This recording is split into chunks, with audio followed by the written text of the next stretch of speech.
Well, thank you all so much for joining me here virtually to talk about addressing equity, diversity, and inclusion as an early career suicidologist.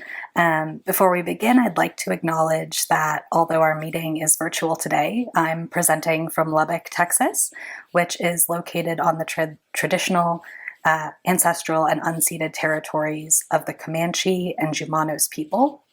If you're interested in learning more about the purpose of this type of land acknowledgement, I would encourage you to look at the website of the Native Governance Center, which is nativegov.org.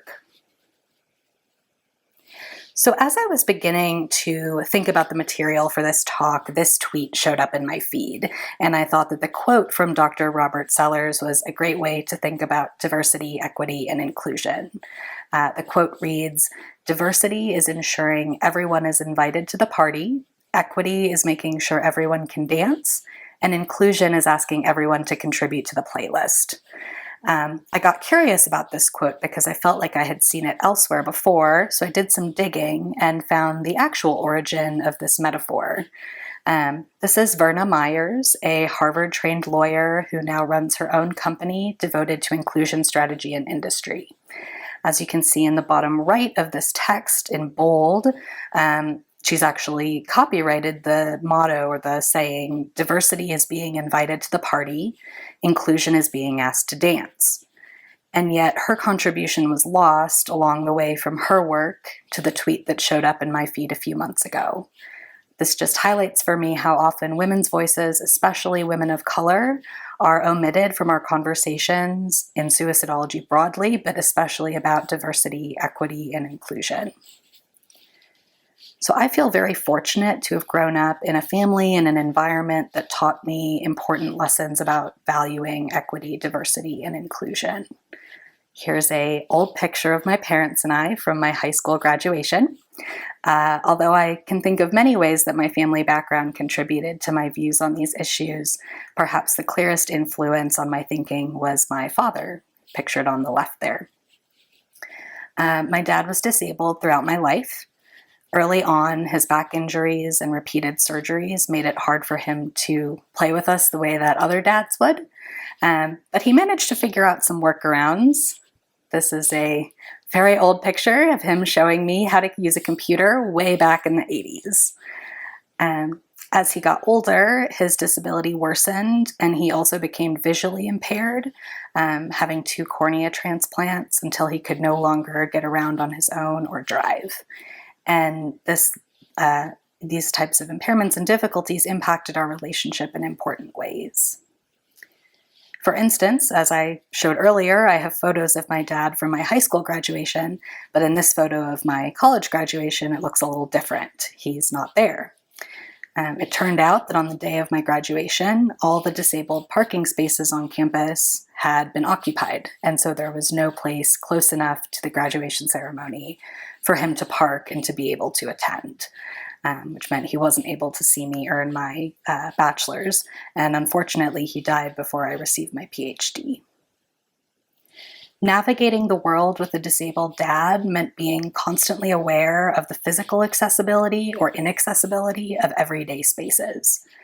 Curb cuts on sidewalks became necessities, and the accessibility of restaurants and hotels defined whether he could travel or even do something as simple as eat dinner out with our family.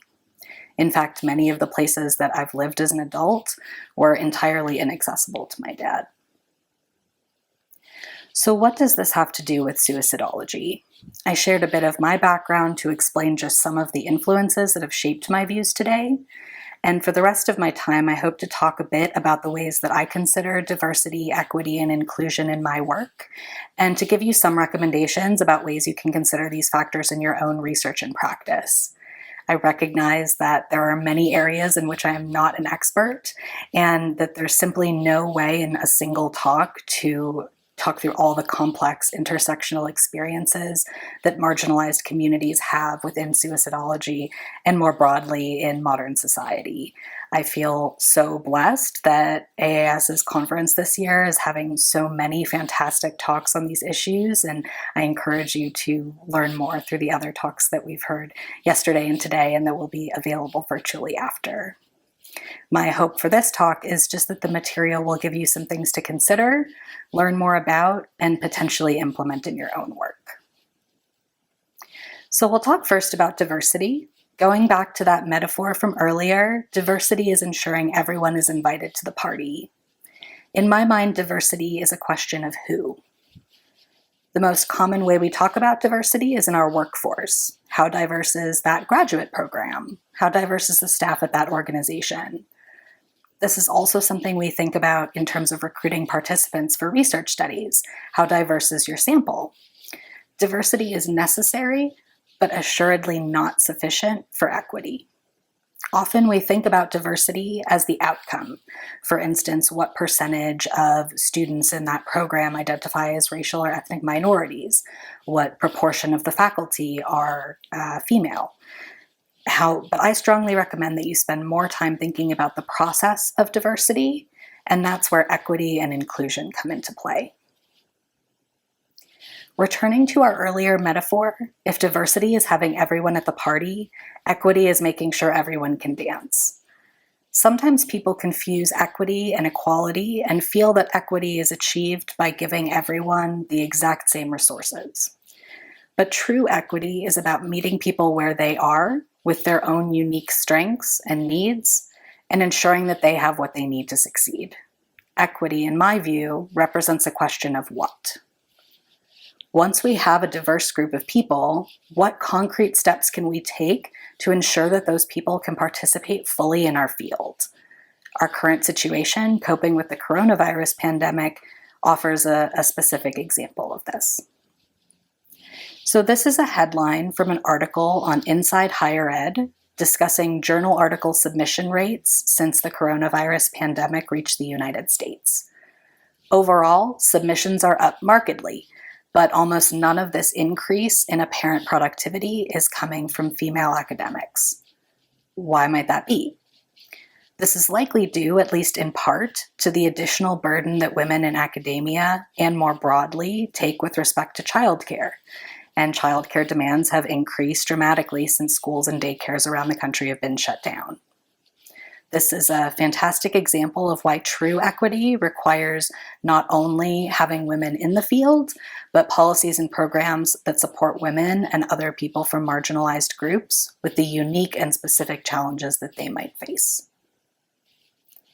Some of you may be familiar with this image. It was originally designed by Craig Frohl in 2012, and the leftmost side is supposed to represent equality, where each person gets the same size box to stand on to see over a fence at a baseball game. However, as you can see, the shortest person still can't see over the fence, and the tallest person on the left didn't actually need the box at all. The image on the right side, in contrast, shows an interpretation of equity, where each person has what they need to be able to enjoy the game. However, some point out that this is not a fair representation of equity because it leaves out the factors that contribute to inequities beyond simple individual differences. In this image, designed by Paul Kuttner in 2016, it takes a slightly different perspective. You can still see there's 3 individuals, but they don't differ in height. Instead, they differ in their ability to see over the fence because the ground that they are standing on is uneven, and the fence they're looking over varies in height itself. This version of the image recognizes that equity demands different resources and different opportunities, not simply because of innate differences between people, but because of the need to account for and correct social, political, economic, and cultural factors and processes that disproportionately harm people from certain backgrounds. Returning to the earlier part of the metaphor, inclusion is asking everyone to contribute to the playlist.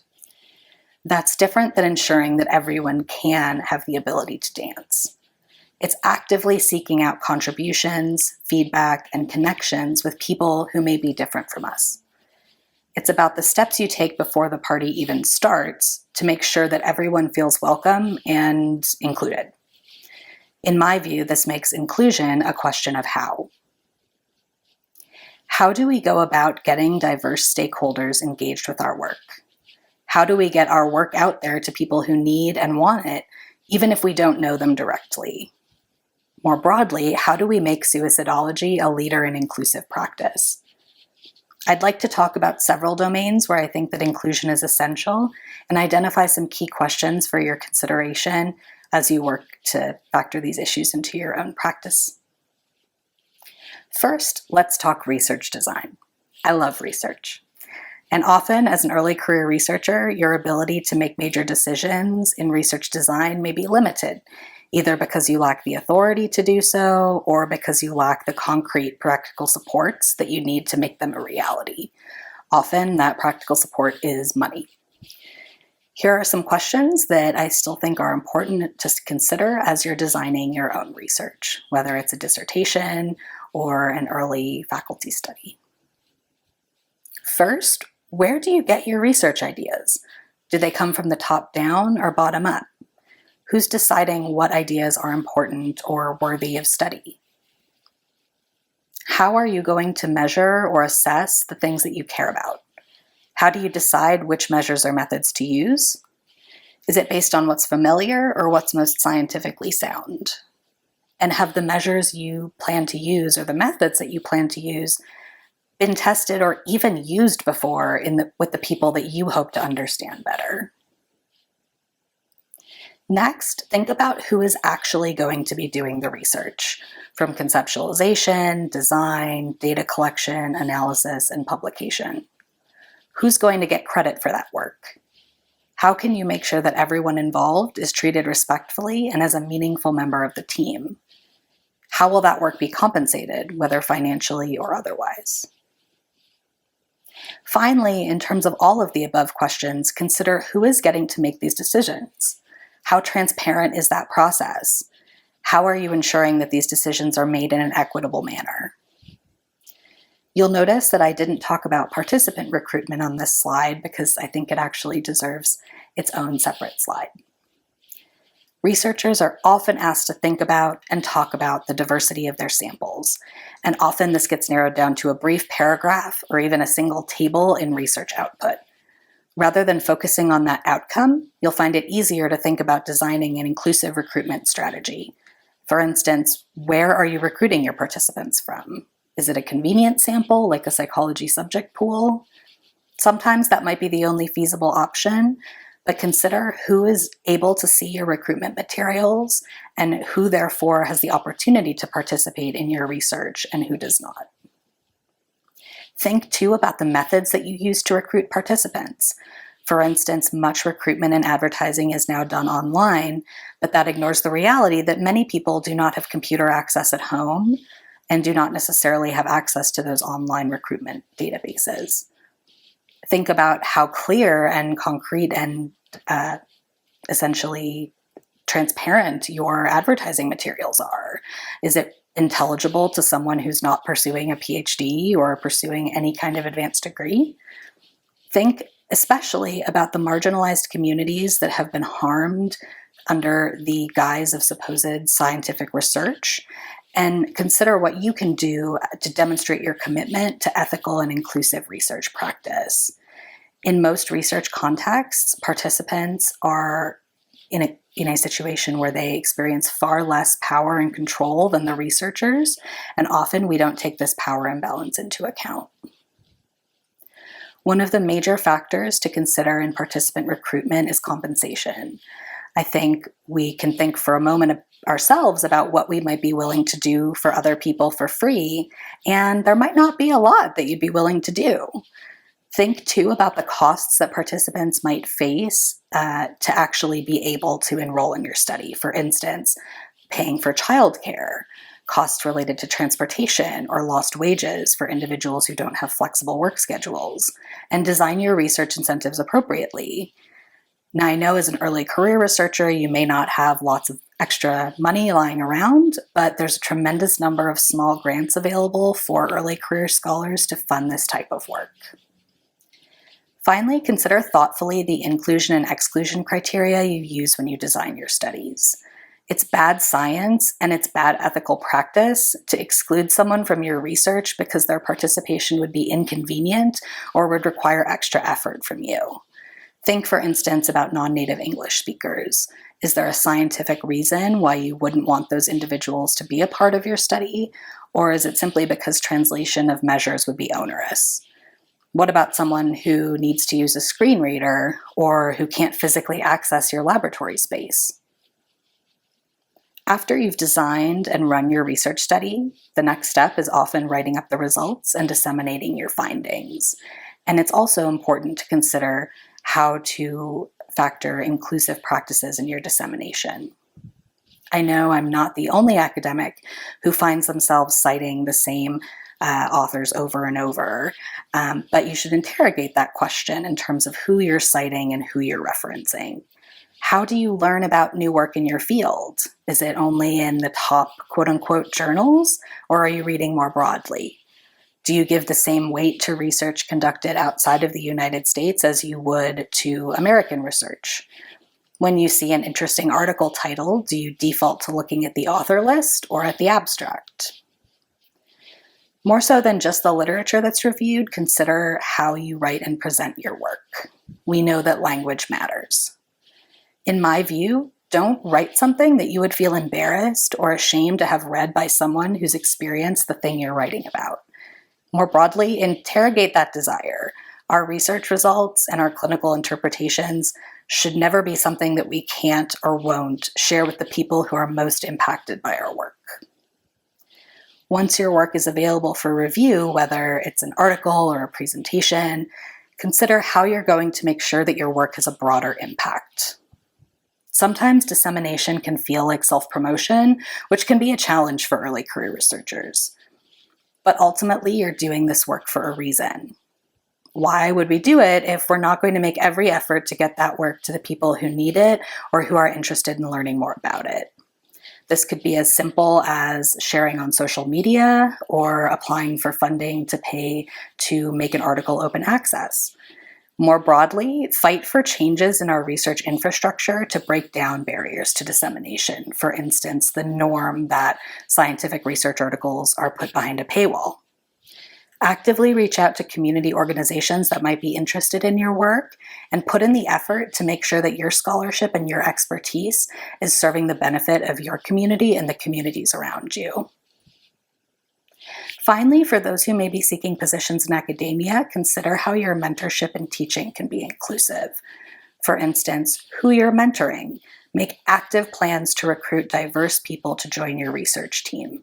Look into programs at your university that support underrepresented students in pursuing research experiences. Don't assume that only students who are well-connected or who know the implicit rules about how to get involved in research are the only ones that are worth mentoring. Consider, too, the strategies that you use when you act as a mentor in terms of identifying your students' unique needs, not assuming that students need or want the same things that you would need or want.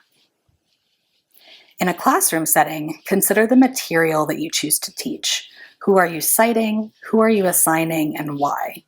What perspectives are considered valid or appropriate for the classroom and which are not? And how are those decisions made? Consider the examples you use, even the clip art that you put on your lecture slides. Are all the images of white people? People with no visible disabilities? Consider the messages that you're sending to your students as you do this work.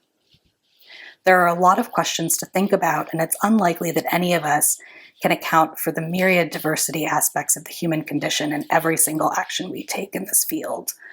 But we can make a commitment to pause, be thoughtful, and try harder.